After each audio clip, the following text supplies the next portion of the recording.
Well, good evening, gentlemen. It's a Saturday night now, not a Friday, but it still means I'm brown bottling. And as the trend continues, and I'm talking about footballers. No, not the American footballers that got padding everywhere and else. I'm talking about football in the UK. Soccer. Has anybody kind of noticed that there seems to be a lot of charges brought against these soccer players? You know, sexual harassment, sexual assault, rape. Oh, I'm not talking about the soccer players that play six-a-side on the weekends, or the soccer players that are in a football team that's a no-name team. No, these are the major football players, soccer players. You know, the ones that earn a great deal of money, drive really expensive cars, have houses in quite a few places. I mean, let's think about it. These footballers obviously can't get a femme, can they? So they need to sexually assault them or rape them, don't they? Well, of course they don't. Well, maybe some do. But the one common denominator about these footballers is they got lots of money.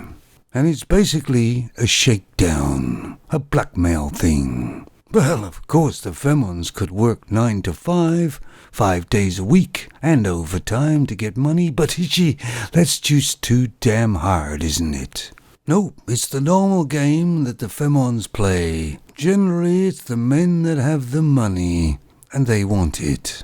And of course, you get in the paper, there's a football star in the paper, a picture of this football man, who's quite a damn good football player, in fact. And you click on it, and it's not about him at all. It's about the wag, or his girlfriend. So they're latching on to the football player because of his money and fame to get attention. And what is this femon doing to get all this attention? Well, she slept with him.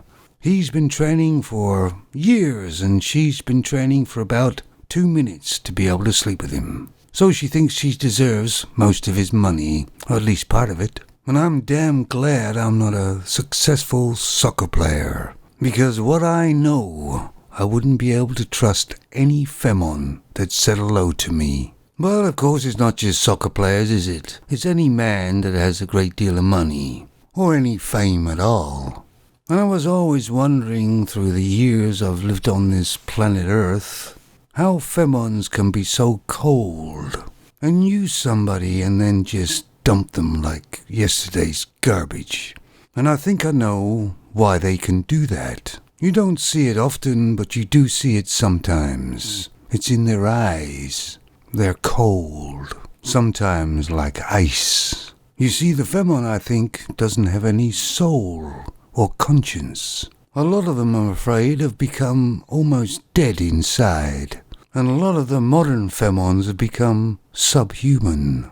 The reason why I'm MGTOW, or a facsimile of, for as many years as I have been, is not because I've talked to femons and they've told me these things. It's because I watched, observed, and disemboweled everything a femon told me. Because generally, mostly was all bullshit. Watch what the femon does. About 95% of the femon you see in the way she acts is fake. Of course, this isn't all of them, but a great majority of them. Of course, you don't have to believe me. This is just what I've learnt over 35 years of observing. I'm one of the lucky ones, and a lot of us are. We don't have fame and fortune, which makes us a target for the femons. I always remember that sort of line in Scarface, which was a damn good film. When he's talking to his friend, he said, "First you get the money, then you get the power, then you get the femons." He may be a bit of a wannabe, but he spoke the truth, didn't he? Say hello to my little friend.